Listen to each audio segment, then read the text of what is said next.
From KUNC and the NPR network, this is In the NOCO, a daily slice of Northern Colorado news and happenings. It's Tuesday, December 12th. I'm Erin O'Toole. There's a long history of Americans taking to the streets to make their voices heard. To march, to protest, has come to define one of the ways people participate in our democracy. We recently saw a powerful example of this during the racial justice protests in 2020 that stretched across the country. Protesters were practicing the kind of civil disobedience that defined the civil rights era, when demonstrations lasted days and weeks and marches went on for miles. Recently, a group of local immigration activists embarked on one of those long-distance marches.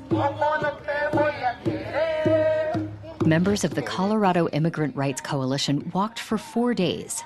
The 60-mile journey began at the Colorado State Capitol. It ended in Greeley at the district office of Representative Yadira Caraveo's office. Activists want Caraveo and Senators Michael Bennett and John Hickenlooper to sign on to a federal bill that would update the registry and create a pathway for citizenship for millions of immigrants who have lived in the U.S. more than 7 years. Omar Gomez was among the dozens of people who marched. It is a challenge, especially emotionally. It requires a lot of energy. The Boulder County resident is from Zacatecas, Mexico, where he worked as a farmer. He says poor management of the ongoing water crisis there forced him to leave. I was happy in my town, but everything changed. So the immigration situation is just because we get forced to do that. Many of the immigrants who marched from Denver to Greeley are like Gomez. They've called the U.S. home for at least 2 decades, but their futures feel uncertain. Raquel Lane Ariano with Colorado Immigrant Rights Coalition said the march, which they called the Pilgrimage for Citizenship, was more than a display of activism. She joined us to explain. A pilgrimage came up because it's spiritual. A lot of our leaders in our community are really deeply rooted in spiritual practice. And folks want a solution. I think we've been waiting for so long. A lot of our leaders, because they've been around for so long, are used to getting the runaround from our politicians, hearing, we can't do this now, it's not politically feasible, and those messages, right? And then when election campaign time rolls along, people get the other message that they're going to pass citizenship this year and that all we have to do is vote. And it really felt like something meaningful. It also is a way to bring back power, right? Because nobody can stop you from walking. We might not have the power in our hands to do citizenship right now, but we have the power to walk 60 miles to make a statement and also to fuel our faith that someday this is going to happen. The last time registry was updated, my mom became a citizen through that, and that was in 1986. So many of us know family members who were here 40 years ago and lucky enough to benefit from the last time this law was updated with bipartisan support under the Reagan administration. And so we walk with faith, hoping that the rest of our family could become citizens through an update. It has bipartisan support. Wow, and you just mentioned that the last time this was updated was during the Reagan administration. I mean, that just was such a long time ago. I'm wondering if there's been any traction from Colorado lawmakers. I realize activists were very focused on getting Colorado's first Latina member of Congress, Representative Caraveo, to sign on to this bill. What was your sense?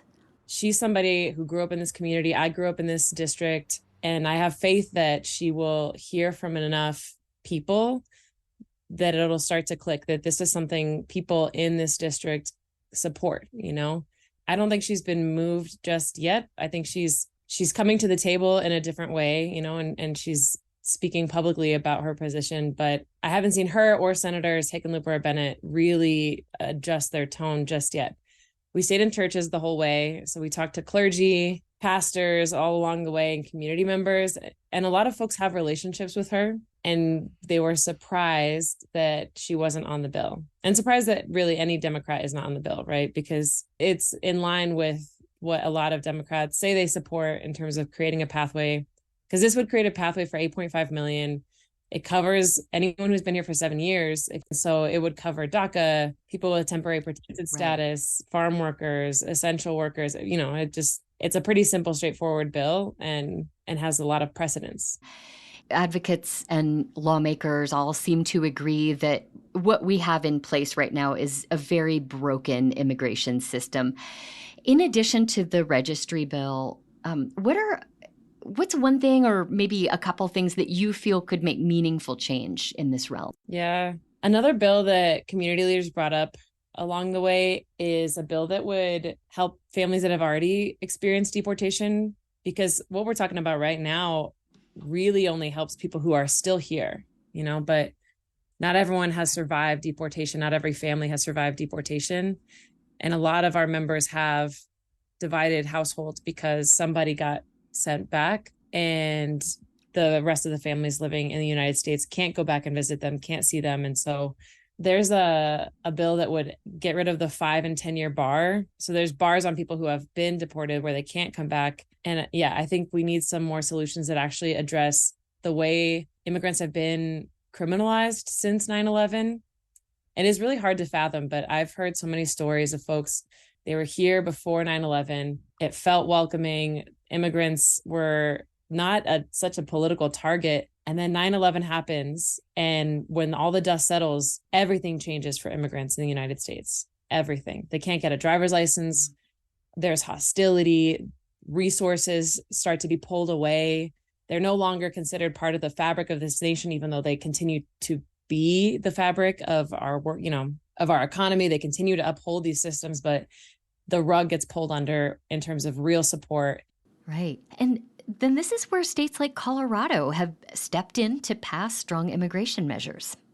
Yeah. Few people who aren't from here expect Colorado to be making significant changes on immigration, but the reality is Colorado used to be part of Mexico. And so we have a long history and ties with Mexico and Mexican people. And a lot of folks have family ties that go back generations, and so I think Colorado has put ourselves on the map as a leader over the years. And it's been because of people like Omar who are willing to push what's possible.